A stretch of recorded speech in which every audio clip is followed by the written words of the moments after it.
Good morning, good afternoon, good evening, wherever the case may be, wherever you're tuning in from. Welcome to another episode of Pre-Match Carnage. Pre-match Carnage for the Leicester City game, mainly talking some Gakpo, talking some midfielder links to Liverpool.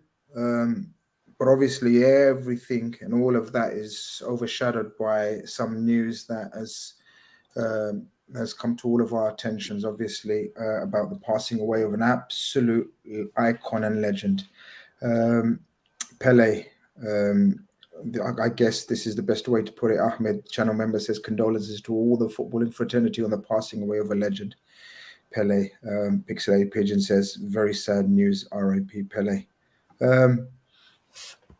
Yeah, it's a bit of a dampener. We were bouncing into this show. We had so much laughing and giggle behind stage, talking about football and everything. And then when you start thinking about these things and it dawns upon you, death's going to come to us all. But when it hits home, and when we hear of a legend, and of course none of us saw him play, but every single one of us, and there's quite a range of age groups here, from me to Omar, right? But what did we all know? We all knew Pele, what he represented, what he was about, generation after generation after generation.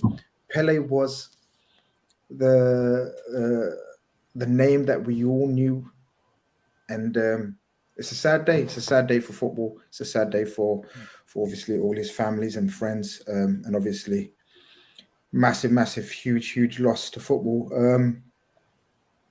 I guess we start off with probably the second oldest, I'm assuming.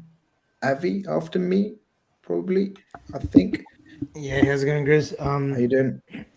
No, it is sad news. We knew for a while that he wasn't well, and we were getting posts from, obviously, on social media from his daughter and son. So, no, he's a legend. You hear stories, from my uncles, my granddad, even when he used to watch him play, and there's few snippets that we have watched him play on YouTube and stuff, and there is enough footage. But yeah, like, what a ambassador for football. There was something that Neymar said, like, he brought he brought something exotic to football. Football wasn't the main sport when he actually won the World Cup from like 1958 to the 1970s, and like he was the one who like sort of pioneered football to what it is now. So no, one of the greatest for sure. And it's sad when anyone passes away, but someone that's been a focal point in football and someone who's had an influence on me, getting into football and stuff. Yeah, it's a sad loss for football in general. It's he's one of those. I'd say for sure the first superstar, right, Kev? Like you talk about superstars in each sport. He's the first one I can remember that was an absolute superstar of the sport and elevated to another level. Yeah, and like obviously, I've not seen a lot of Pele other than like YouTube clips and stuff, but like as you kind of put it earlier, he's just one of those undeniable legends. Like everybody knows about him, nobody questions his status, And when we think about the greats that I've certainly seen in my lifetime, they're always, compared to this guy, and I'm like, wow, yeah, that's incredible. That's always what's the word? A gauge. Like when you're always comparing him to one person, and everyone, you're right, is held to Pele.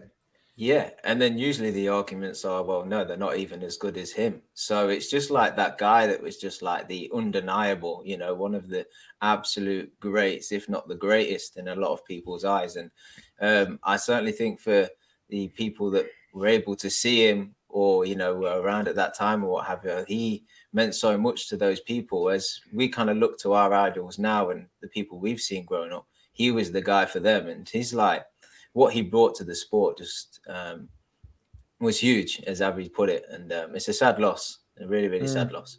Absolutely. Ben says, my dad won't have that. Anybody other than Pele is the goat. He walked so that our heroes could run. Absolutely. That's true. I wanted to share with you guys what Neymar said. Is it this one? No. I've got it on my phone for me to read out. There it is. This one is. Sorry. Yeah, Neymar on Instagram. Before Pele, 10 was just a number. Before Pele, football was just a sport. He turned football into art, into entertainment. He gave a voice to the poor, to the Blacks and visibility to Brazil. He's gone, but his magic remains. Pele's forever. I very quickly had a look through Twitter, and I thought, that was one of the most poignant to me.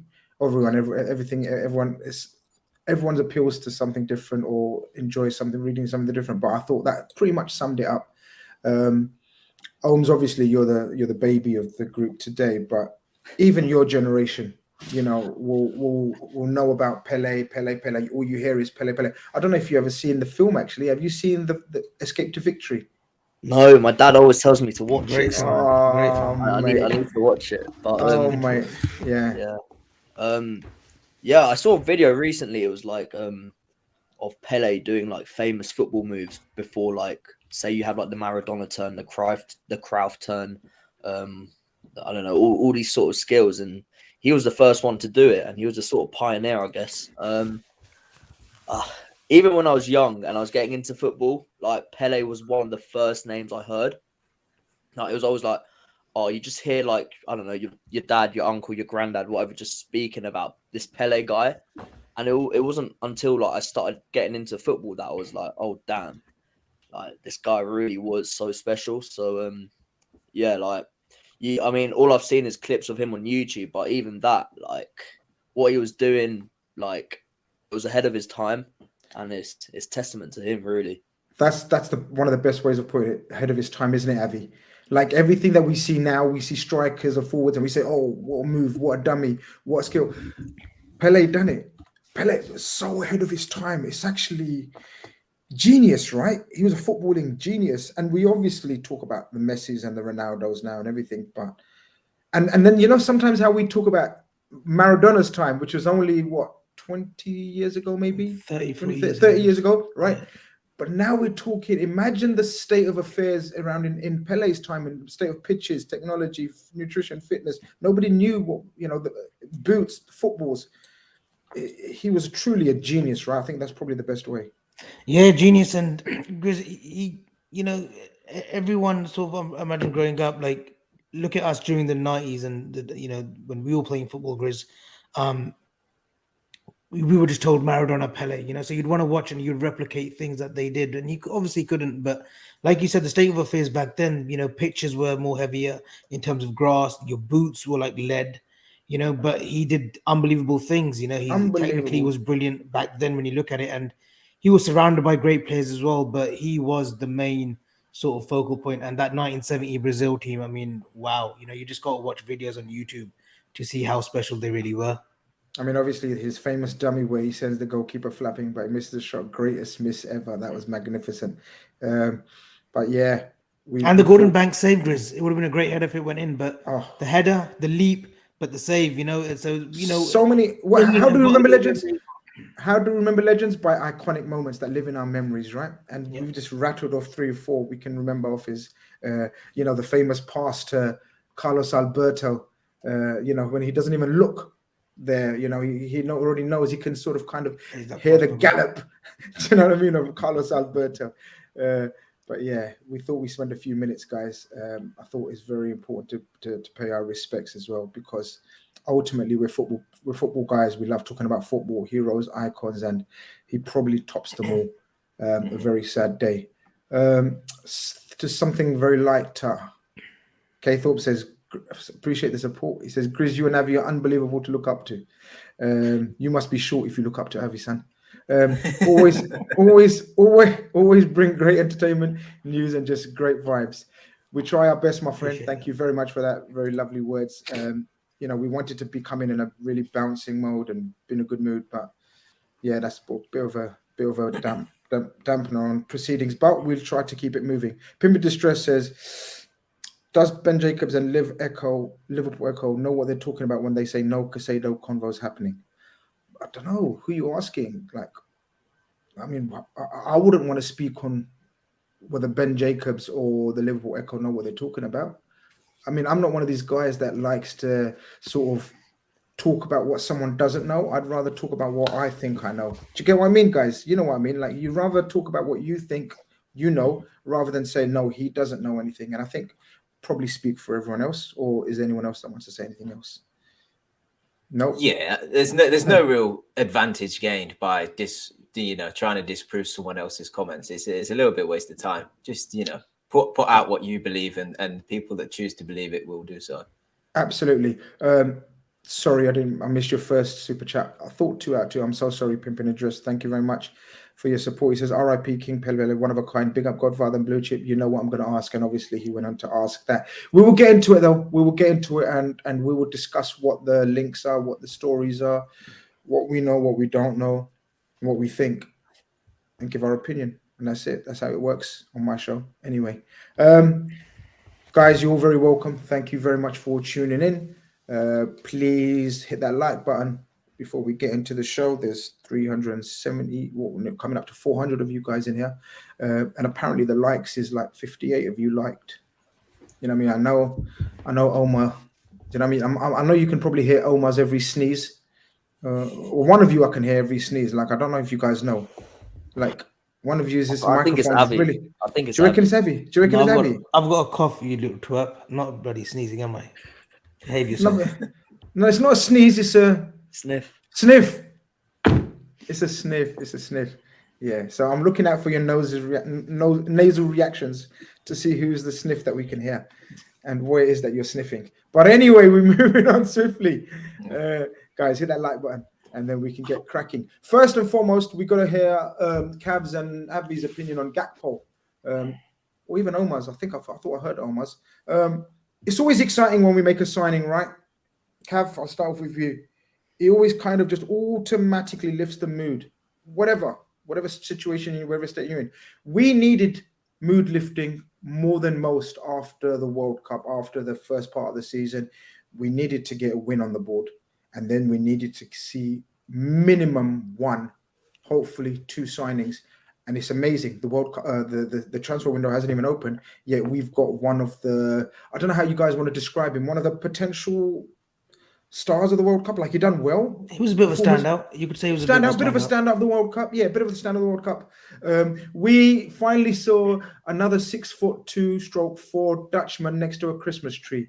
But this time it was Cody Gakpo. Thoughts, Cav? Yeah, he did have a good World Cup. I think he scored 3 goals, which isn't a bad return. And he was playing in a Netherlands side that weren't particularly, great going forward. He was probably the most dynamic player they had and the guy that they looked to sort of get a goal. He was a bit of a surprise, I must admit. Like, I know Liverpool, they move in silence with their transfers now. But I thought, and I think a lot of people thought, that he was going to United, and I know we were kind of linked sort of prior to the World Cup a little bit, and then the rumours kind of went away, and I kind of dismissed it. I didn't look into him too much because I just assumed he was at United. So when the news broke after the Villa game, it come as a real surprise, and it seemed to be wrapped up quite quick. But as you say, any signing, and especially a signing like this guy, I mean, check his numbers, check his age and the potential he has. It's really exciting, and it's addressing problems that we believe we've got in the squad.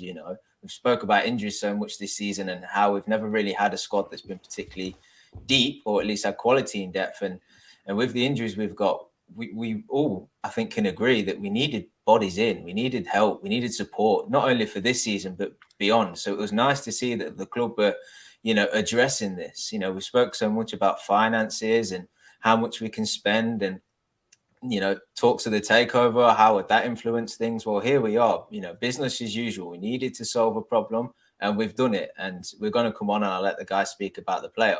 But first and foremost, I'm just so pleased that Liverpool are acting, and, we're getting a good profile of player, and it's exciting for now, and it's exciting for the seasons ahead as well. Exactly. I'm just going to put my shower on. People always think I'm doing a show from the shower. So I just got to put my shower on. I was thinking I'm not looking that great. Cav says something that needed addressing. We put the question to each other and all the subscribers and viewers as well for the last week or two, whether it was what was it that we needed as a matter of urgency, a forward or a central midfielder, and we ended up getting a forward. Yeah. How did you feel about it? No. Yeah, we said we needed. I think you put a poll out, didn't you? And what was I think 64% said forward. Midfielder, sorry. Midfielder, yeah. So I think, look, the urgent need is a forward. And we've always talked about the midfield like replacements coming in. But look, he's a promising player. I'll be honest, I haven't seen much of him. I saw him in the World Cup. That's the most I've seen of him, and he's someone that I feel like will fit the Liverpool mold. He's got a good drive to him. He seems like a ruthless sort of forward. He can create. Apparently, can take corners, which at 6'2". Yeah, that's a bit of a weird one. It is weird. Hopefully, he can head a ball as well, because we have people that can take corners. But yeah, he's another player coming in sort of on the left hand side. He's a sort of left forward inside, like left winger, in a way. And it's for me, it's more interesting how we're going to evolve now with literally 7-8 people at the club now who can play in the front three. To me, it's just a signal that we're going to change that formation. I feel like you can't have. I mean, I feel like it won't happen instantly because we've got injuries. But once everyone is back, it would make sense maybe to stick to that 4-2-3-1 sort of shape we were playing. So, look, I'm excited. I'm always excited with a new signing. He's a big signing, but I don't really know what to expect, to be honest. I just expect him. I just hope he sort of hits the ground running and scores a few goals. But it's not like someone I expect to sort of set the house on fire and hit 25, 30 a season straight away. Avi, before we go on, Rumours says, I picture a young Avi looking like Cav and an older Cav looking like Avi. I mean, this is a brilliant message. I was a lot slimmer back then. Yeah, I was probably like Cav's weight size actually back then. I had to read that out. I mean, that's quite, genius actually, how you've analysed that so quickly. Brilliant. It's put me off actually, because I had a very good question lined up for you, Avi. But so me and you've been speaking about it on and off air. Gakpo, how we rate him, how we see him as a player and everything.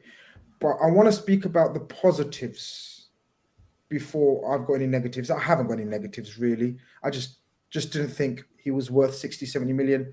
And the fact that he was going to United, I thought he won't flourish at United. But what appeals to me is we're going for 37 million. In this day and age, Avi, where 70, 80 million is asked for any type of player, like Anthony went for 90 million. Who else, top of my head, I can't remember now. So many other high profile, Grealish 100 million the other day. Well, and Kunku's gone for like 65, 70 years old, isn't he? So 37 million for a 23-year-old Dutch international, has played for his international team, captained PSV already at a young age. The stats are frightening. But do you see beyond that? Do you know much more about him beyond that? What's your thoughts on him? And like Omar said, how do you see us playing with him? Because he's different from what we've got, I feel. Grizz is a typical Klopp signing. I mean, look, Bobby came for 30, but I know Bobby was done when Brendan Rodgers was in charge. Bobby came in similar age, 22, 23. Salah came at 23, I think, from Roma, similar price, 34 million, 35 million circa. Yeah. Mane was similar, age, price. Diaz came in at 24 years old, same price, 35 plus add-ons. And there's another one. Jota was the same. I think Jota was 40 million, but the installments were very low. Yeah. But that's our did you say it, Cav, the other day? That's our sweet spot, isn't it, in terms of prices, how much we pay for them, right? But it seems as though like we've hit that number again. Cody Gakpo was being linked with Man United for 50, 60 million. But we've gone in there and I don't know what we've done, but maybe the payment structure is more suitable to PSV, and we've gone in there and snapped him up for 37 plus add-ons, I think equating to 50 million. And what he brings is Grizz is what Klopp loves in his forwards: flexibility. He loves players who can be fluid. And Gakpo has shown that he can play as a number 9, as he does with Holland, and then off the left, as he does predominantly with PSV. But more in the recent seasons, he's been playing as a 9. Flexibility, pace. He's got a good sort of acceleration on him. He's got a good finish on him. You know, there's been all sorts of comparisons, and it's Klopp. Once Klopp gets a grip of especially a front forward player, you do know, you presumingly sort of think that he's gonna do really well for him. What they do as they develop him, God knows, but I do presume that Gakpo's coming in and he's gonna be given a chance. I think with Diaz, what we did with Diaz was just let him play. I think we'll do that with Cody Gakpo. We won't sort of like bring him in slowly. We do need him actually now because Ox is playing off that left, so we will be playing him from the start. And with Gakpo, I did have reservations, Grizz, because I've seen this in recent times with Daniel Malin, Memphis Depay, players who've put up great numbers but haven't really sort of excelled when they've gone out of Holland, the Eredivisie. There's a lot of examples like that. A lot of examples. Ryan Babel, we had Ryan Babel who was, he was very young when he got out of Ajax, but he just never propelled and was supposed to go and become the player that he was meant to. So, I'm reserving judgment, but a few players who studied him a lot have said, no, this guy will be the real deal at 23. He will be, he'll be what we expect him to be, which is going to be a regular goal scorer. We want him to be a 20-goal man plus. And then, you've got the sort of next evolution, Jota, Nunes, Gakpo, Diaz, it's sort of slowly phasing out the likes of, Mane, who's left, but Bobby, and Salah's not getting any younger. He's going to be 31 in, I think, May. So, but he's still here for the next sort of 2-3 years easy. So, it's a good sort of evolution in the front forward positions, Grizz. MJ says he's very average. Glad you guys got him over us. I'm assuming MJ is a Man United fan. Only time will tell, my friend. Football's a humbler. I say it again and again and again. But Cav, Avi talks about the evolution, and we've so many times talked about it. We didn't expect another forward evolution to take place right now, did we? We thought we were going to see the start of the midfield. We were talking about it because we saw it in Diaz, we saw it in Jota, we even saw it to a certain extent, obviously, in Carvalho, but we needed something a bit more experienced than Carvalho and ready now. Gakpo fits that, as Avi says, use him straight away, throw him in there straight away. And lo and behold, exactly in the position that we really need right now, which is that off the left. Because even though Ox played there, and we're going to get into the game, Ox played there, we need a quote-unquote specialist there. It seems like this guy is a specialist. The one thing that stands out for me, again, I'll be very clear and very open. I haven't changed my opinion on the player, but I support the player now because he's a Liverpool player. I'm a Liverpool supporter. So anyone who plays for Liverpool, I support. It doesn't mean I have to rate him on the highest level because there's squads throughout that, people don't rate. Every Man United fan doesn't rate every player in their squad. I'm sure, Omar, you don't rate. Well, actually, Omar rates every single Liverpool player. Cav, I'm sure there's players that we don't think are, the best, but we support them. And I think Gakpo comes in that category. But it's brilliant that we can throw him in there straight away. And also, he speaks the language very well, and he's got Virgil van Dijk to guide him through as well. All these things help a lot, don't they? Yeah, just going back to your original point, I don't think we'd have made a move for a forward had Diaz and Jota have been available, or at least one of them. I think Diaz's loss is absolutely huge. He was one of our standout players from the minute he come in, to be honest. He was one of the guys you really were looking at to make things happen in the final third, get goals and assists, and cause a bit of havoc up there. The injury to him, I think, has sort of brought this deal forward. Yeah. And look, there is an element as well that Diaz, as good as he is, he still needs to sort of find his feet at Liverpool and bed into the system. And then you add Nunes into the mix. And this new front line has to kind of work on it. They have to gel, and there's no guarantees that will work. I had my, not reservations, but I really was looking to see if Diaz and Nunes, whether they could work together. Obviously, we know Salah's going to occupy that right side. Obviously, we're not going to see that for a while now because Diaz is out. But then I look at who you could bring in. And I was a bit reluctant to get sort of a majestic sort of unpredictable winger, because I was a bit like, that might be too much going on in that front line. And that's why I'm kind of pleased that we've got somebody with the attributes that Gakpo has, because I think he can come in and you can never say for certain, but from what you have seen and the attributes he has and the style of play, it looks as though he could come in quite seamlessly. And I think that's really important for where we are at this stage, because as you've said, we only really have Ox and Carvalho as an option in that left wing position. So we need to bring someone in that can just fit into the system, be molded almost right away, and go and maybe facilitate, a Núñez if he's going to play up top, and a Salah. There's no point bringing somebody in that makes the same movements, the same runs, crosses, different lines of engagement with other players and stuff. You actually want someone in that knows the left wing position well, but maybe just recognizes how to play with people around him. And I feel like he has that intelligence. And I don't think it'll have a negative effect on Salah or Núñez. So that's why I think him coming into the squad would do quite well. And then obviously at the age of 23, he can still be molded. He can still perfect, his skills. And if he can bring the goals and assists that he's been getting in the for PSV, then you've got a guy that not only helps with the overall play and build up and these things, but actually contributes where it really matters, which is putting the ball in the back of the net. So I like him. I'm going to be honest, he probably wouldn't have been my very, very top choice. Like if this was the summer and Liverpool had, more money to spend, I would probably be looking at people like Kvaratskhelia, the guy from Napoli. He's really exciting. And I'd be maybe looking at how Chiesa's getting on at them kind of levels. But be it that them guys are probably unrealistic targets, he's probably the next level down, and at his age, like I say, he could maybe become as good as them guys possibly.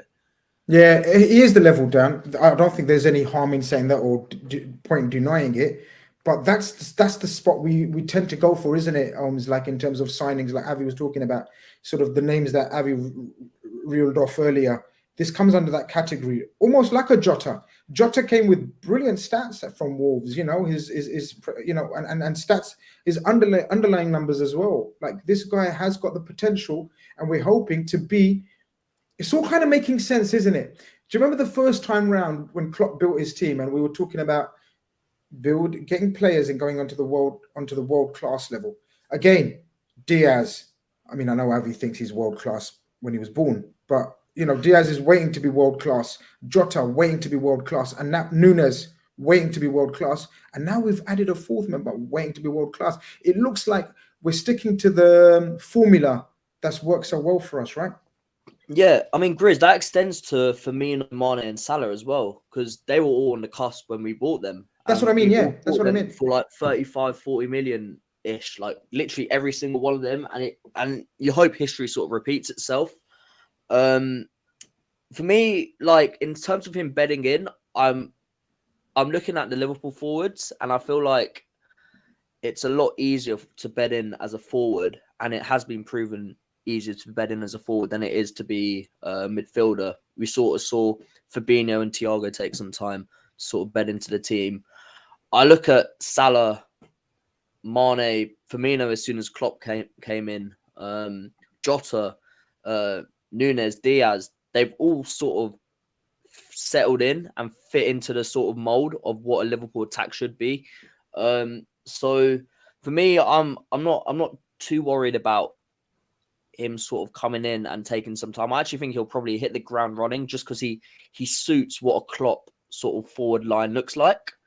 So yeah, I'm going to be patient with him because I don't really know what to expect. But yeah, there might be a little bit of pressure on him, seeing as he's probably going to come in January and have to play almost straight away in that left forward position. I don't know about you guys, what you guys are thinking, because when I see him as a player, what I've seen of him, he's someone that likes to receive the ball and then sort of carry the ball with him from deeper positions. I don't know if you guys might see him playing through the middle, a bit like how Firmino sort of plays in the false nine, and then Núñez sort of playing on the left, or do you feel like Núñez is sort of R9 and Gakpo is off the left? Because Núñez, when he was playing off the left just before the World Cup, he was a big threat. So I'd be interested to see how Klopp and Linders sort of see him and where they really want to play him. Well, let's ask Kavanaugh, because I'm not sure, because I think he's much more comfortable playing off the left. He can do a job on the right, like he showed for Netherlands.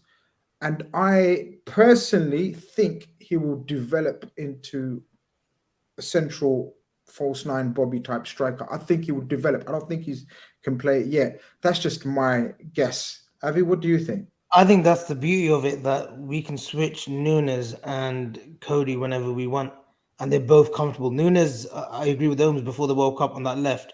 He was in pretty good form, causing havoc, especially in that Spurs game. You know, using that touchline and just running with the ball, being a threat, a constant threat. And then against Southampton as well, where he was back centrally, where he scored those 2 goals centrally. But again, he was causing havoc on the left. I think with Cody Gakpo, whenever they will feel like, they will switch positions. I think Salah's already got that right-hand side. I don't think anyone's going to come on that side. But with those two, I think they'll be able to have that ability to switch. And plus, they're tall as well. So, you know, I don't think Darwin is great in the air, but something that he'll have to coach. But whereas Cody Gakpo is, we saw that header in the World Cup, which was pretty good against Ecuador. I think Ecuador it was, wasn't it, when Frankie de Jong crosses it in for him. So I think they will cause havoc on that left-hand side. I think Cody Gakpo, I think he's got the right support system behind him as well. He's got Van Dijk, obviously. He's got obviously Pep Linders being Dutch. He will have that great support system, and they'll give him that belief that, look, you know, that first game, go and just express yourself, just like we did with Diaz. You know, as soon as Diaz came, we gave him a few cup run. I think he made his debut in the cup game, and then we just let him just like roll with it before we did any actual work over the summer in preseason. And I think with Gakpo, with 6 months now, like obviously left of the season, I think that will be the same sort of mentality that Klopp will come in with Cody and say, look, you're going to be from the left, you will be playing centrally, you know, and then these are how we will sort of operate during in games when we got to make like tactical switches. Have you agree with that sort of thinking? Yeah, definitely. And I think just that the point I was trying to make earlier, I'll be a bit more specific. I think he'll play off the left, but he won't play like the left forwards we have at the minute. He's more. This is my point. He's different. Yeah. He'll drop, and this is where I think he'll fit into this Liverpool system quite nicely. Is that he'll drop into the line between the defense of the opposition and the midfield, and he'll try and operate in them half spaces between the lines, and he'll try to be a creator. He's a good crosser of the ball, you know. That's where he gets a lot of his assists.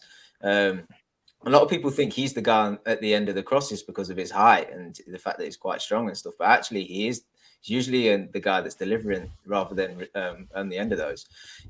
But I'd see him playing in that space, and I think the reason why I can see him doing well is because I think that will help somebody like Robertson. Because I think when you know what Gakpo is going to do and where he's going to operate and where he's going to look to sort of attack and drive into certain spaces and what type of passes he'll play, I think that Robertson will be able to read it and maybe do them overlaps a bit more and then be picked out by Gakpo and whatever. I think when Diaz plays, a lot of the time, as fantastic as he is, he's so unpredictable that actually he's unpredictable for our players as well.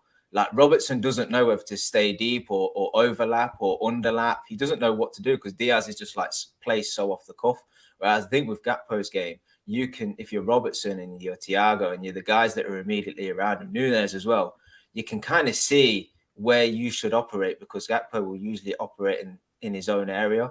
But I mean, obviously it remains to be seen. But I think that's where he will fit in. Rather than someone that comes in and, like I say, just plays so off the cuff and then the whole team kind of doesn't flourish because he's trying to do things so much as an individual. But I don't think he's like that. I think he's a real team player.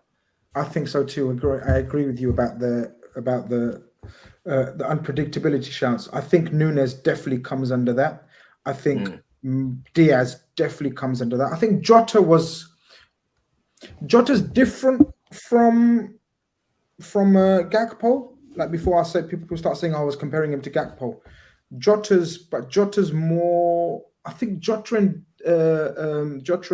Gakpo are more intelligent in their movement than Diaz and Nunes. I feel, but obviously, I think between the four of them, that's a lot of skills and talent and things we can work with.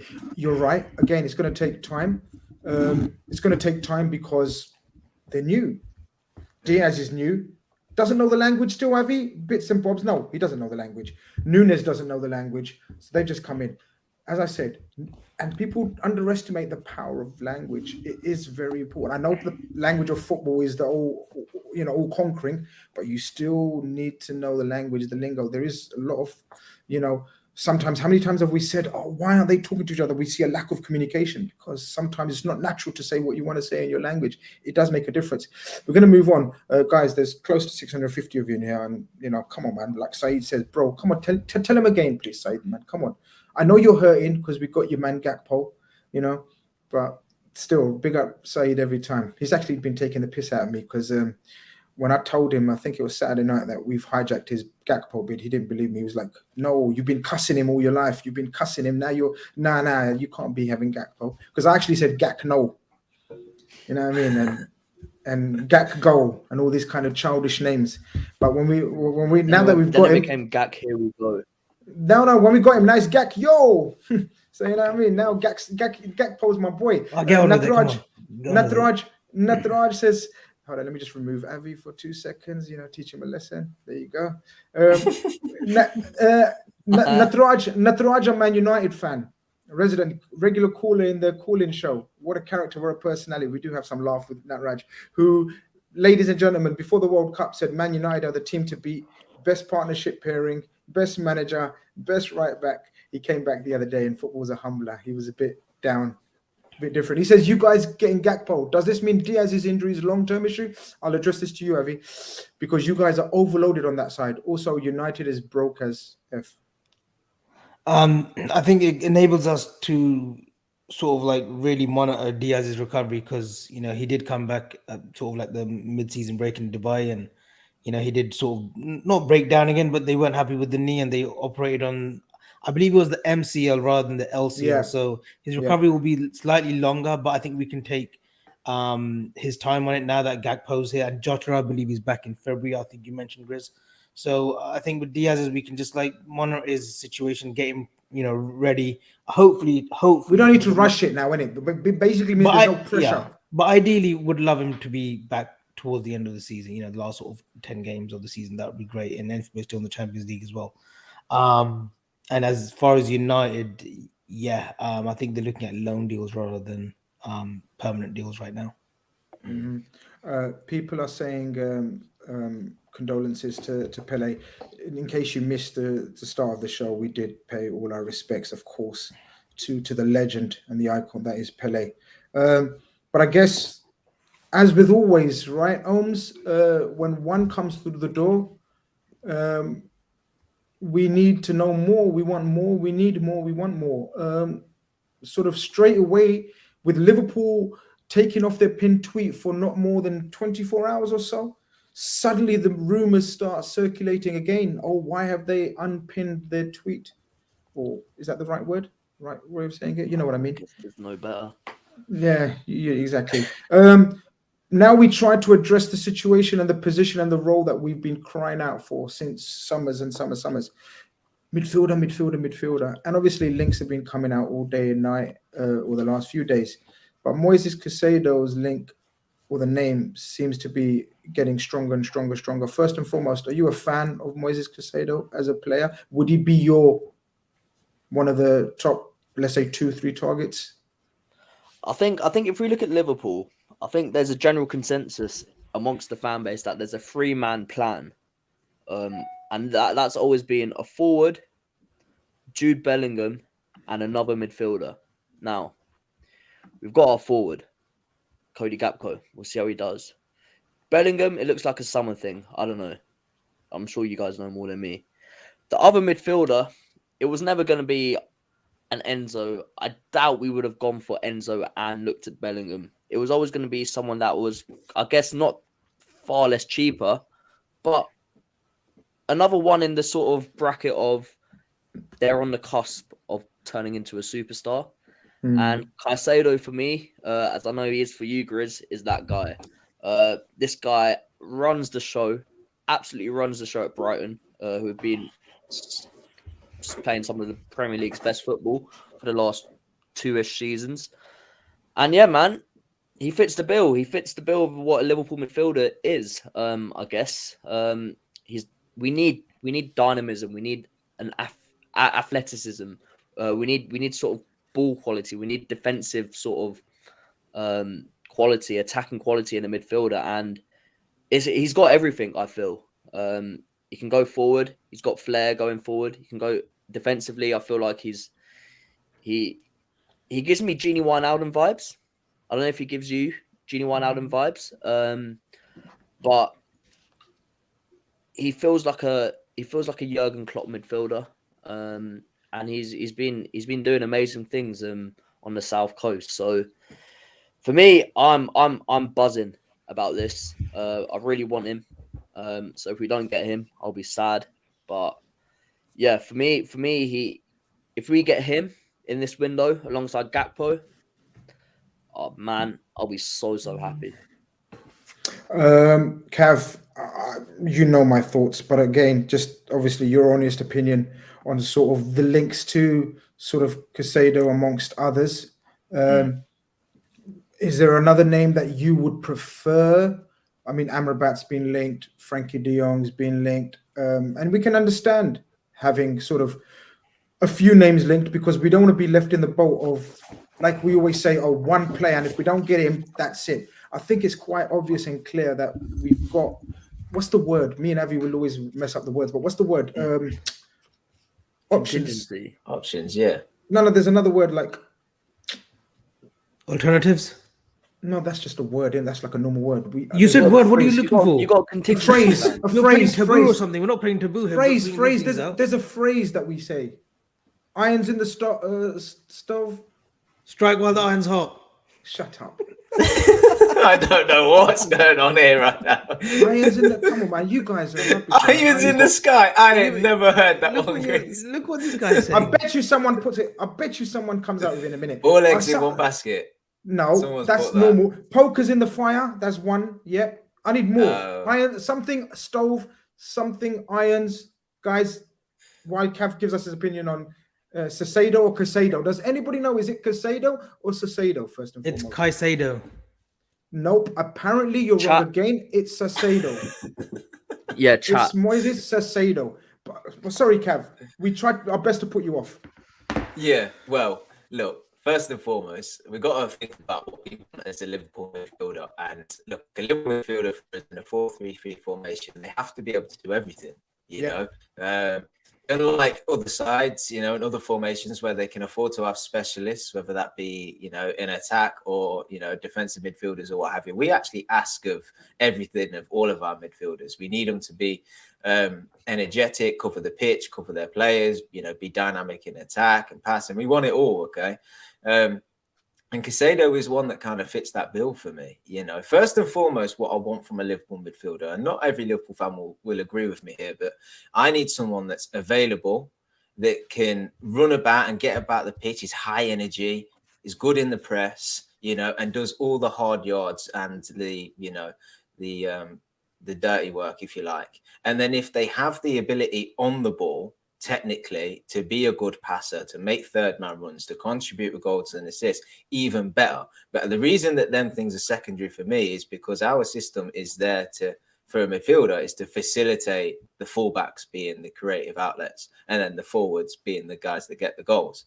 Caicedo is a guy for me that ticks all them primary boxes, if you like. You know, he does all the hard yards, he does all the energy, you know, the work rate, getting across the pitch and all of that. And actually, when he gets on the ball, much like his teammate in McAllister, they're actually really good technicians as well. They're actually, you know, not spraying long range passes and this and that, but neat, tidy, nowhere to be to create triangles and can create really nice patterns of play to get yourself up the pitch and things like this. I think he does all of that. I think he ticks all them boxes. And then you look at the influence he has at Brighton, who play a very similar style to us. You know, he's quite often the standout guy there. He dominates midfield. He like runs the show, you know, not every game, but quite often every week. The fact that he's 21, the fact that he's on $3,500 a week, then the finances just kind of make sense. And I know it's probably going to be a big transfer fee when you're thinking about 60, maybe 70 million.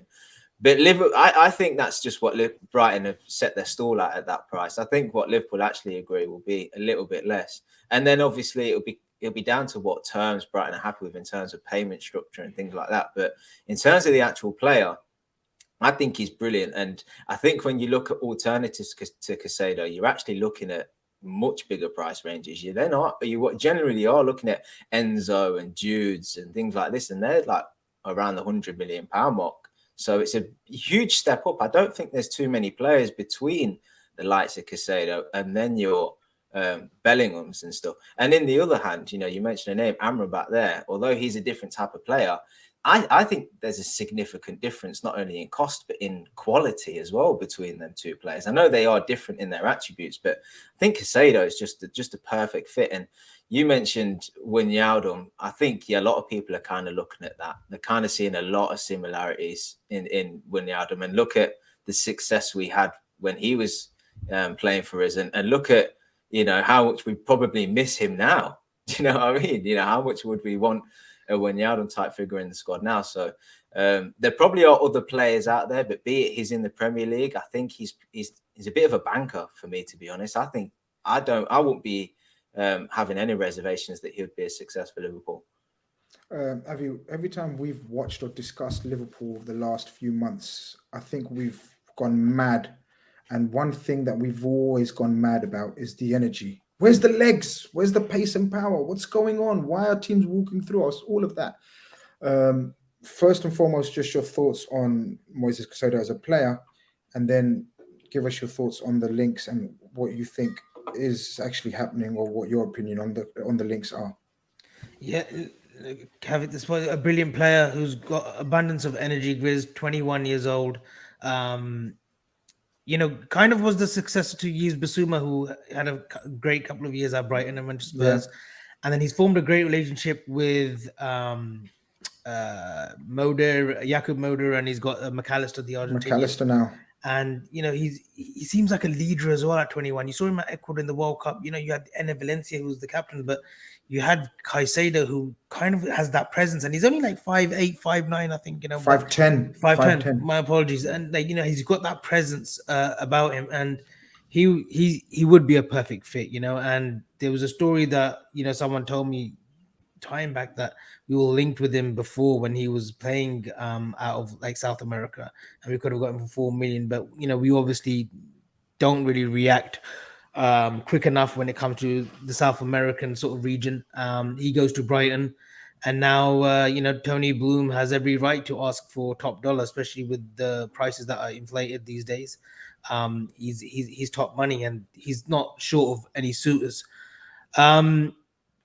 I don't believe an official bid has gone in from Liverpool. A formal sort of query went through to Brighton, and they've basically just said, we want up to 70 million, and we don't want this in drips and drabs. Which our usual method of paying, we like paying, and we do like paying in installments over the course of like a 3-4 year, 5 years of the player's contract to the club that we're purchasing from. But no, he's pretty much adamant that he wants, if it's going to be 65 to 70 million, he wants it all in three payments. And there's clubs out there that would pay the bulk of that and probably pay that off in two. But yeah, that's the demands that he's given the Liverpool Football Club. I know there's reports that are coming out in the last sort of 15-20 minutes that a bid went in. A official bid didn't go in for Caicedo, but we've been told by them what they want. Well, there's a conflict of opinions, as always, in this situation scenario. And what we found in recent times, it's kind of the noise always emanates from the foreign or from the selling club, never from the buying club. And I guess that's understandable, right, Holmes? They're going to want, as Avi says, we'll get back to Avi in a minute, like, they're right.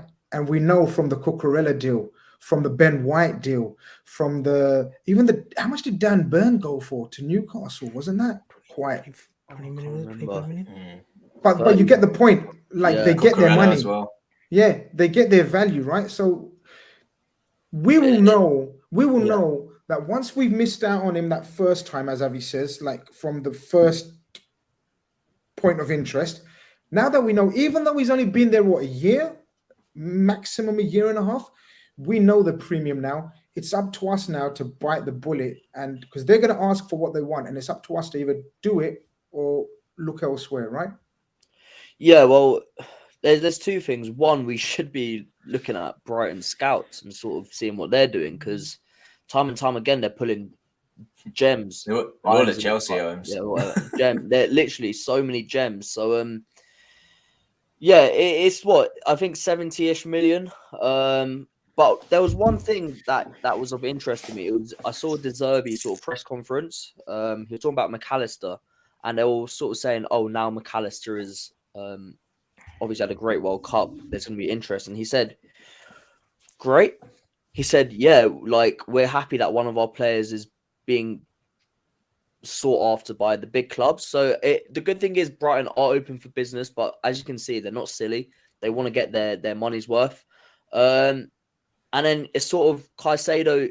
It feels like he would want Liverpool. A lot of people do want Liverpool at the moment, which is great, because when I was growing up, nobody wanted Liverpool. But it's how badly did a club want him? And if we want him badly, I feel like we will get him. We've shown that with Diaz. We showed that now with Gakpo clearly. That if push comes to shove, we will sort of meet demands. But look, maybe it's Julian Ward sort of playing a bit of cat and mouse with Brighton and sort of seeing what he can get, and knowing that he does have the funds available to just sort of match what they want. But I guess we'll sort of find out over the next 48 to 72 hours more, and sort of what other teams are in for him, because like we did with United and Gakpo, now Caicedo seems to be on the move. People could do that to us.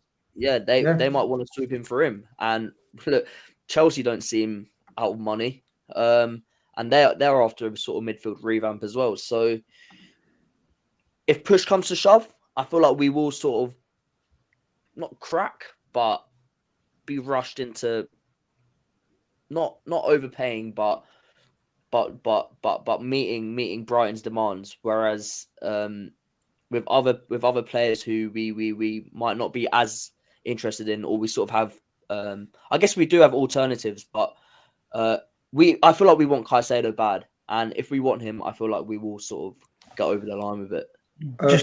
Just coming in, Grizz, Caicedo wants us bad too, Holmes. He wants Liverpool Football Club, but even with Potter at Chelsea, he wants Liverpool. We'll develop that chat in the next few minutes. But I just wanted a couple of questions that I've seen in the chat, or points.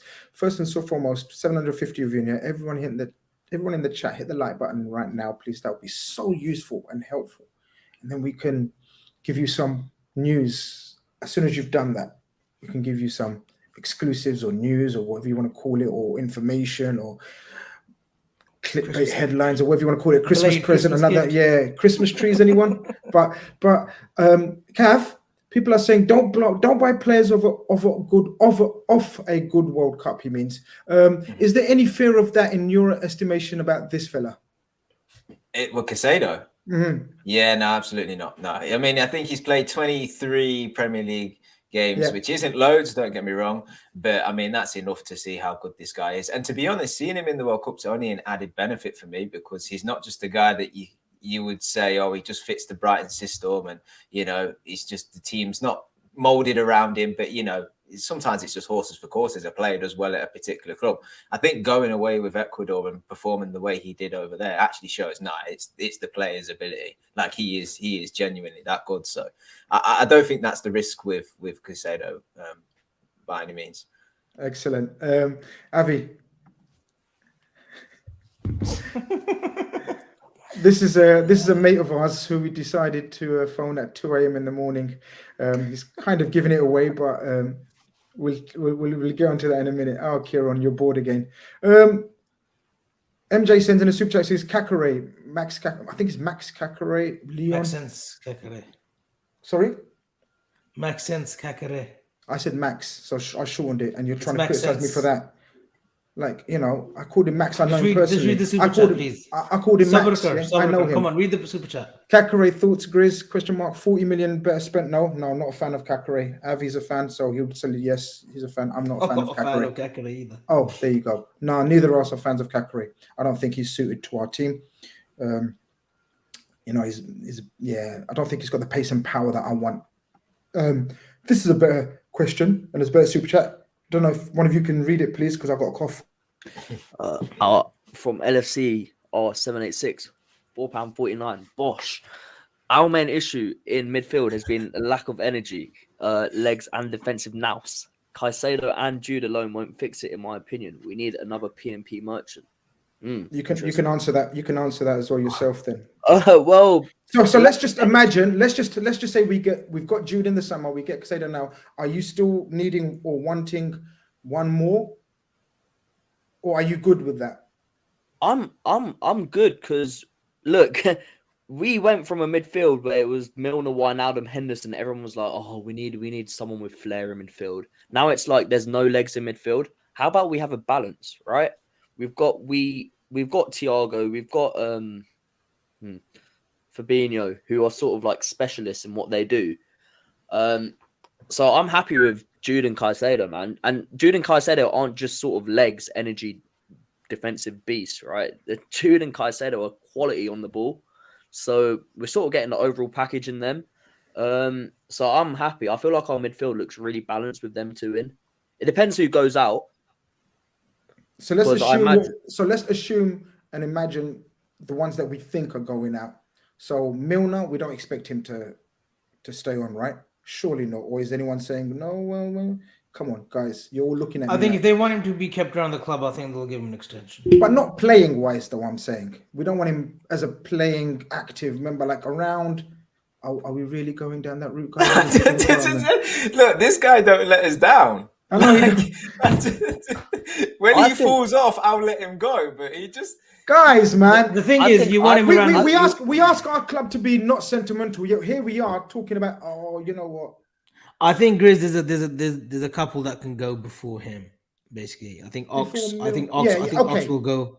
Yes. I think Naby. I'm not going to say anything on that. I think Naby should go, but I'm not sure what Klopp's thinking. So that would be two there, and then maybe Curtis Jones. But then you've got to be careful because you've got to bring in some homegrown players, and you got to remember that. That's going to be a bit. People keep discounting that. People want to forget about the nitty gritty stuff of the club, but that's going to be an issue. Can I ask a question? Yeah. I don't, because I can't remember the top of my head. Guys, is Kelleher a homegrown? Yeah, he player is. At the moment. He would be. Yeah, he would be. Okay. Yeah, I think that's who's going to be leaving, one of the homegrown. But Harvey Davis counts as a homegrown player, wouldn't he? If he's 21, if he's 21, I think, yeah. Kieran Thorne is great at this. I always have him to help me out. Kieran, can you give us an update, please? On this? Yeah, please. Can you? If you send us a nice message, we'll call you at 2:30 in the morning again, and keep you company while you fall asleep. I think it's right. If you're under 21 years of age, you don't have to be registered in the 25-man quota. But if you are above 21 and you've been trained by the club for a few years below a certain age, you can be classed as homegrown, even if you wasn't born in the country. So. Right. There's a few little workarounds. You just Harvey Davis wouldn't count, Grizz. Harvey Davis wouldn't count. Yeah, Jude wouldn't count. Yeah, apparently Jude wouldn't count as well. So there is that to think of, right? Okay, yeah. We will have to do some research and do a show on that aspect because you're right, Avi. It's not just as easy as just A, B, and C. Albert Bowafa says we won't pay 100 million for no Anthony. 40 million max for Caicedo. What did Graham Potter say? 40 million wouldn't buy one of his legs or something like that. He said something. One of his testicles. All right, please. It's I don't know what time it is in USA or what the laws are, but can you just behave yourself? Albert says, "Yep, one more kudos. We need to plan for Real Madrid. We're not gonna go into the transfer market on the basis of planning for Real Madrid, Albert. With all due respect. Yo, what's good? Liverpool, Gakpo now, Caicedo possibly. We're all good, bro. We need 3 in, at least 3 leaving. Let's not do the minimum like we've always done. Good point. We always talk about we do the minimum. And I personally think we need another DM. Obviously, there's been some stupid comments or funny comments. You're all laughing in the comments, but I can't see them right now. But so are you of the opinion as well, Cav, like Omar, that we need one, let's say Jude and Caicedo type, I'll get done now. Like Jude for the summer, Caicedo, that's confirmed. Clip that up. Would you still want one more?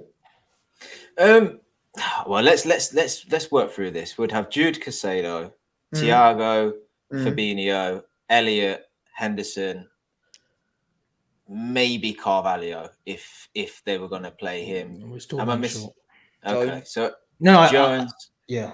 So I think we would still be one short. We'd still have to buy a third midfielder. Yeah, so look, we're on 7 now. I'm not sure if I've missed anybody. We're on 7 for 3 positions. But actually what you're doing is you're replacing guys that, Oxford, Naby, that were never reliable or available anyway. So I don't think you're any worse off if you just disregarded Naby and Oxford. Bajicic. Yeah, Bajicic as well. Yeah, so you're actually on 8 for 3 positions. Caicedo and Jude, it remains to be seen what happens when they come to Liverpool, but they're pretty reliable and they'll be playing Premier League game and until they get to Liverpool.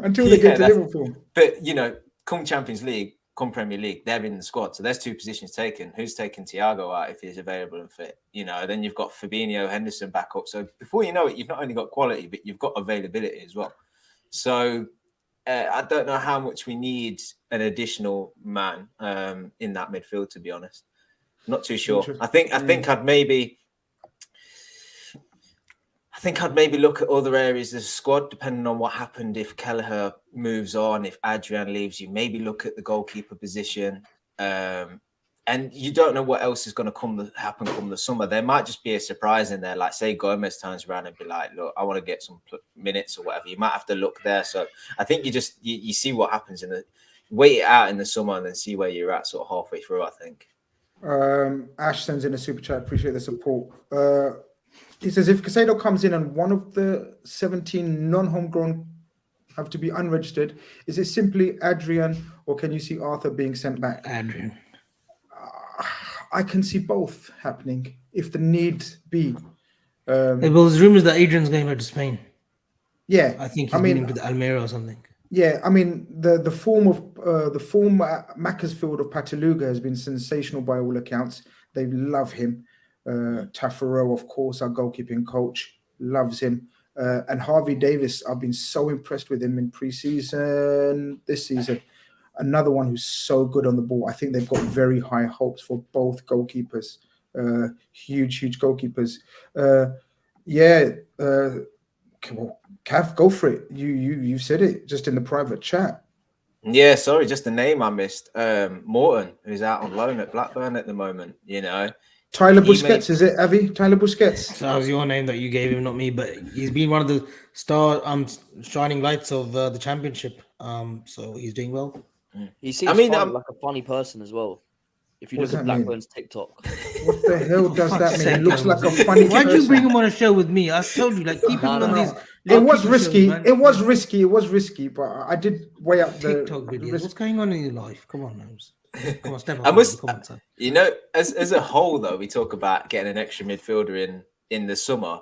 I think maybe watch Bajicic's progression. I know, Grizz, you're not as sold as I am. Avi is, so yeah, we're balanced. Yeah, I'm convinced that he's a good player. Sorry, let you finish. You can't. Yeah, you weren't convinced by. Hold on. Sorry, Cav. You weren't convinced by Darwin. You weren't convinced by Diaz. You ain't convinced by Gakpo. You ain't convinced by Bajicic, and all these players all come good. Come on, Grizz. But none of them. Cav, carry on. None of them have come good yet. I'm just saying. Nah, I see a really good player in Bajicic, and I think he might not get too many opportunities this season if the guys in midfield stay fit and available, because the games in the Premier League are vitally important. If we get past Real Madrid, Champions League's knockout stages, that's crucial. It's really the only FA Cup you can see him starting, and then maybe the odd substitute appearances. He might get an odd appearance in the league depending on how things are going, but it's a shame that we didn't go through in the League Cup and he got into this side a bit earlier, because it's really good to see what his development's like over the next 6 months, because I think he's got the quality to really look at next season and think, no, I can be in and around that first team as a genuine option. But Cap, don't you think it was a bold move at 2-1 that Klopp just threw him in there? Bajicic, that was. I said this to Grizz though, like in that game. Move. Yeah, that game, what we needed was someone to come on and like keep hold of the ball and not be flash. I know he goes on to get the goal, but that kind of surprises all. Just not be anything flash or whatever. Just come on, be neat, be tidy, be reliable. Just keep the ball ticking over. Make sure we control the game, or at least regain control of it. And I think he actually does that.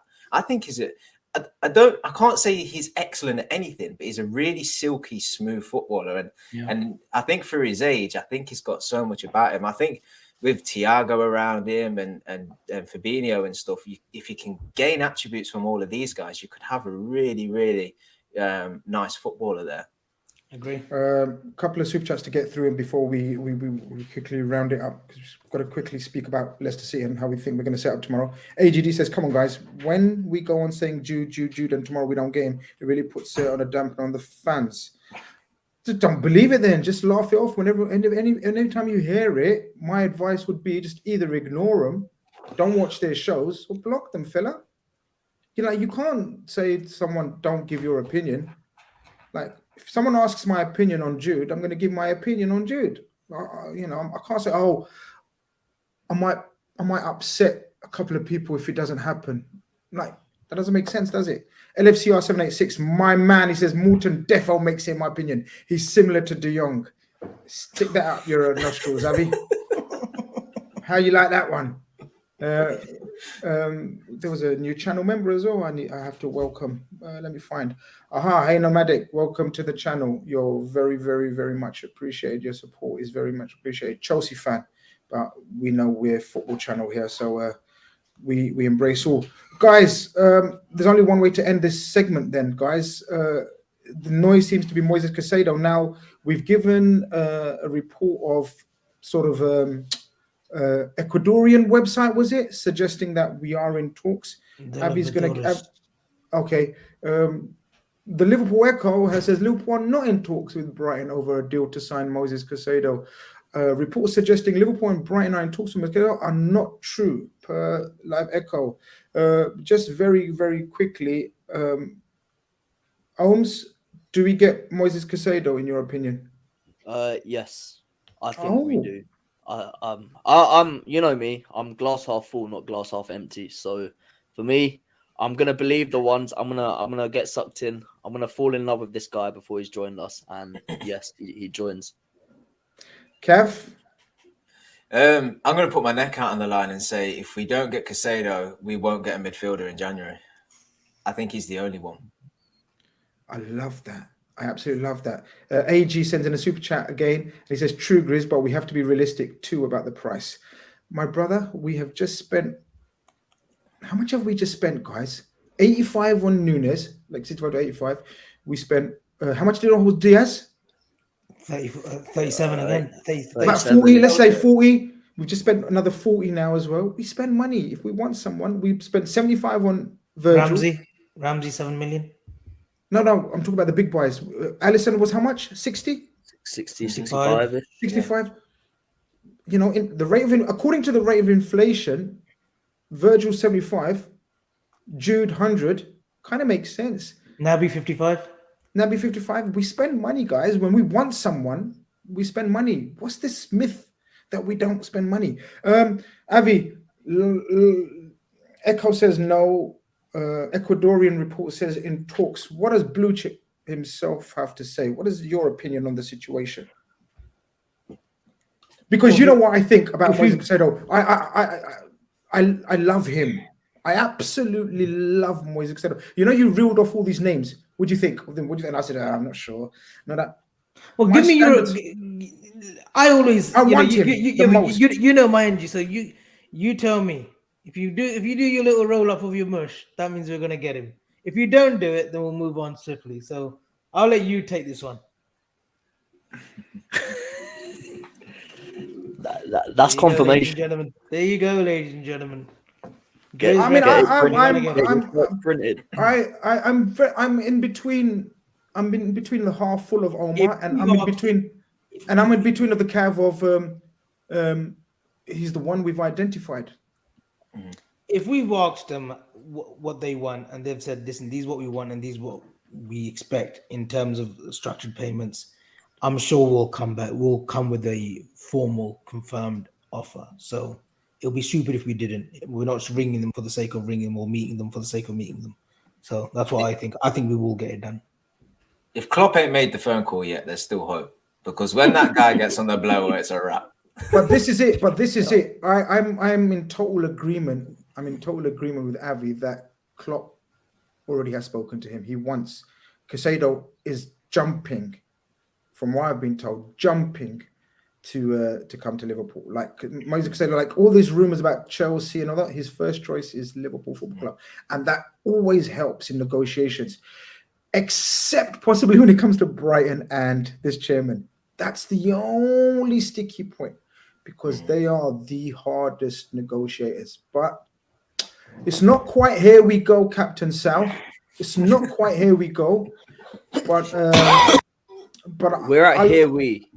Yeah, here we. It's not here we go yet. But let's see. I'm confident. Can I ask you a question, Grizz? If we manage to get him and the fee is 60, 70 million, if any midfielder is worth that, do you believe he is? Yes. I me and you have spoken before, and I've said the same thing to you guys, and I'm going to sound like a broken record. I don't care about prices. I don't care. 60, 70 million or 15 million. Hold on, let me put this him on mute. He's turned his camera off, but left himself so he can hear everything. I just want good players in. So whether it's a Calvin Ramsey at 7 million or a Caicedo at 70 million, I don't care. I think Calvin Ramsey's brilliant, but I don't think he's worth 7 million. I think he's worth more, right? So the fact that we got him 7 million doesn't matter. Gakpo, some people might say 50 million, but he got him at 37 million. So for me, swings and roundabouts, give or take 5, 10 million, I don't care. I want good players. And I think from what we need right now, everything that we've spoken about, legs, energy, desire, leadership qualities, and no amount of lack of talent as well, Moises Caicedo is my number one choice if I was, had any relevance or power. But yeah, Moises Caicedo, I guess not here we go, but very close to. There's a super chat before we go into tomorrow. Albert says, we need to be firm on not overpaying for players. I know where this is going, but I don't know why. Blues paid 70 million for a wafer Fofana and locks of hair called Cucurella for 60 million. Brighton players are overpriced.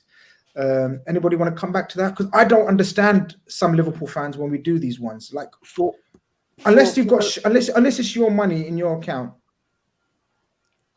Under Klopp, I'd say we've nailed about 90 to 95% of our transfers. We've got something out of pretty much all of our transfers, down to someone like Minamino, who, whatever, right? Oh yeah, definitely. How much was he? 7, 8 mil or something. 12 or something. Yeah. So for me, there's one thing. There's a feeling that you look at a player and you just feel like he's a Liverpool player, right? You look at Caicedo, Bellingham, you're like, damn, these guys are gonna perform. Then you look at clubs like Chelsea and Man United, who time after time after time have spent so much money, and their players just haven't hit the ground running. Like, who knows how much money they've spent.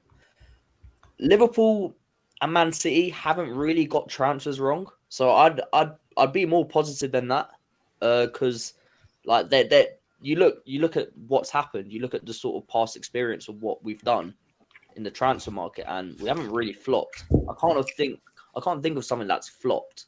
I guess like Ox. I'm going to say Naby flopped. I'm going to say Naby flopped. Ox to an extent. Ox, yeah. Harriers to an extent. Harris didn't do too bad up until. Anyway, different. We don't mention his name, guys. Sorry, I forgot. Yeah, there's some unspoken rules around here. No. But the point is, Karius was how much? Have he 5 million, 4 million? So these exactly. When we take a risk, the biggest money flop has to be Naby Keita of recent times. Of course, there's been in the past. Like, how much was Charlie Adam? 20? No, yeah, he was 16. No, wasn't he like 8.5 in the end from Blackpool because they got relegated? Yeah, it was cheap. Yeah, it was cheap. Yeah, exactly. Remove the price. Who is better, Enzo or Caicedo? Who Sam says? I'm gonna say Caicedo. Caicedo. You changed your mind. You wanted Enzo all that time. I Omar. didn't. Oh, he No, left. Omar. No, I rate Enzo. I just you then look at the context of it, and you sort of get carried away in the World Cup, and you're like, damn, this guy's been playing for Benfica for what, 6 months. He's still like a bit of an unknown quantity. Whereas maybe it's just that I've seen Caicedo time and time again for Brighton, that I'm familiar with his game. Whereas Enzo, it's like it could be your classic James Rodriguez situation where, damn, the world's speaking about him, and then he just doesn't perform. I hope he does, because he's only a kid. Well, You don't want him yeah. to flop. But Not then if he goes to Chelsea, but yeah. Okay, just get move on, innit? Come on, time's ticking. Cav, Enzo, Caicedo, have you got a choice? If you had a choice? Caicedo, but because Enzo's not had the same amount of time to really compare. I think it's a bit unfair. I actually think Enzo's been massively hyped. I've got to be honest. I think there's a player there, but I think the fees and the interest and stuff, I think it's been massively blown out of proportion. There you go. Gakpo chat, Caicedo chat. What else did we start off with? That was it. I guess there's a small matter of game tomorrow, guys. We really, I'll start off with you, Avi. We really should be battering the shit out of this Leicester City team. They're not very good. Brendan Rodgers going through a rough patch. They were 2-0 down after 10 minutes against Newcastle, who were without St. Maximum, Isaac, and Callum Wilson. Surely we keep the momentum going. We've got 3 league wins in a row. Surely we make it 4, Avi. There's no shocks. Please tell me. No, tomorrow should be pretty straightforward. I mean, it starts from the back. I'm not even talking about the defenders, but the goalkeeper. I know he's one of ours. And how we got 12 million for Danny Ward is Great work. unbelievable. It was great work. Michael Edwards, props to him. He's absolutely terrible. And, I don't really want to come down on players. We know what's happening tomorrow. We know what's happening tomorrow now. No, he's not going to turn into bloody prime Buffon tomorrow. He won't, Grizz. He's awful. And the players around him, apart from Harvey Barnes, who's actually shown something this season, they just look as if they don't want to play for even the manager, for the club anymore. Tillemans, this contract talk for the last 2.5 years, he's just stayed there, stagnated at Leicester. Vardy, the mileage is now catching up with him. Maddison's out. And the players that have come in and sort of replaced, they've not done it. Like Patson Daka came from Austria with this great goal scoring record, but he's done nothing of note. And yeah, he's finding it tough, Brendan. So yeah, tomorrow's for me, it's a straightforward victory. I'm going to go with a 3-0. And I think hopefully we'll get to unveil Gakpo at halftime or just before the game. That would be nice as well. I would start with probably Ox, Nunes, and Salah. I'm going to get your team prediction in 1 second. Davla, Sabr. Sorry, I always do that. Sorry. Kev, I know we've said this so many times this season, but surely, don't call me Surely, you're going to say. My name's not Shirley. Yeah. You can't mess up. Look, Friday night under the lights, first game back at Anfield. It's been ages. It's like, wow. I can't remember the last time we played at home. Please don't tell me it was Leeds. No, Southampton, I swear. When Nunes. No, Southampton was the afternoon kickoff. Southampton. Southampton was the afternoon kickoff, 3:00. Yeah, but it was the last home game, I'm saying. Oh, so I think the evening kickoff. But look, there should be a good atmosphere. We're off the back of a win. The fans should be really up for it, excited to see the players again. Gakpo, new signing, yeah. Talk about what a new signing can do. It would be really exciting to see him there. I'm sure the cameras will be panning to him in the stands and all of this and stuff. So there's a bit of a feel-good factor there. I think the crowd probably got to recognise their responsibility to go support the team and help them build on them wins. I think we've got 3 in a row now. So maybe it's the start of a bit of a run, and get that momentum going. In terms of the game, Leicester have been pretty awful this season. 9 losses already.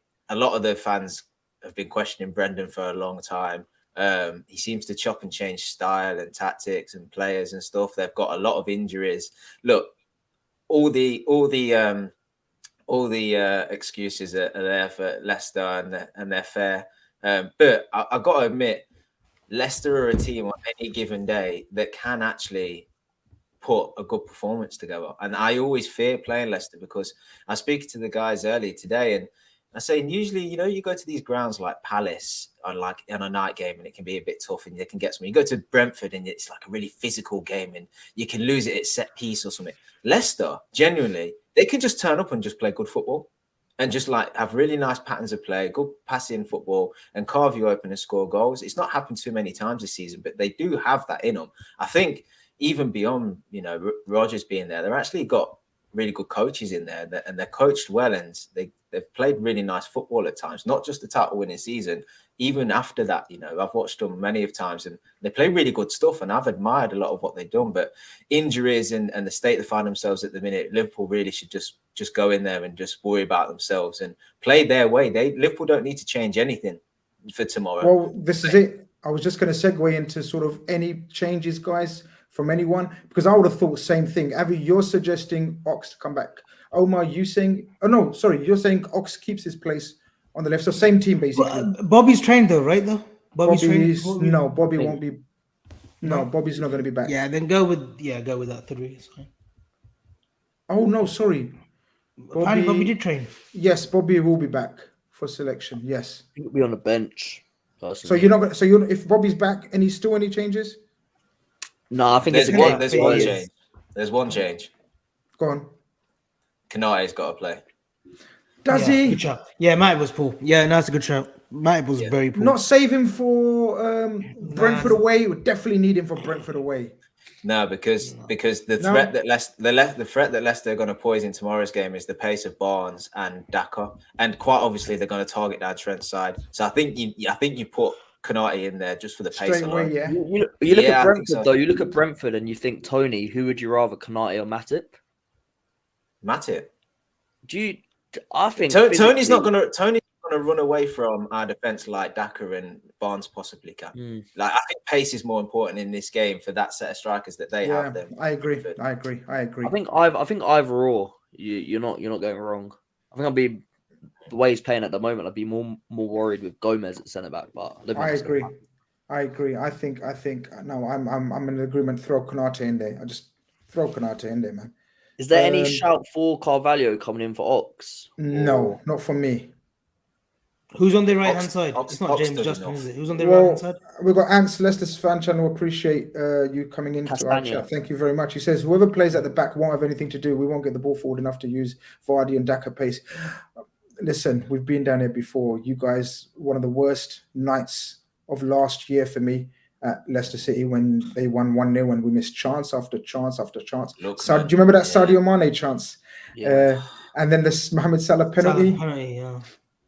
And who was their goalkeeper? Save after save.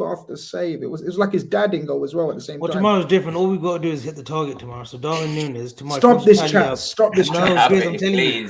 Danny Ward is awful. You know what? I'm gonna say it now before the night's out, right? Darwin Núñez is getting a hat-trick tomorrow. Oh, get off. I think he'll score at least 2. He's going to be. These two on the same show. Just put your balls on the line. Just say 3. You know what's his true business? Say 3. They've got Amate at centre back, man. This guy was man of the match. Come on. That's true. He was man of the match. They might have Ndidi back tomorrow. Might. Unbelievable. Just our luck. Unbelievable. But anyway, guys, this has been pre-match carnage for Leicester City, even though we spent 5 minutes talking about the game as opposed to transfers. It would be great if we got like a nice little, transfer news boost just before the game or something tomorrow, It would whet the appetite of the crowd. That's what I want. It would whet the appetite of the crowd as well, the cops, just a nice little New Year's Eve sort of, I know it's not New Year's Eve tomorrow, the PR team at Liverpool. Just a little, just a little gift. Another one would be nice. Good night.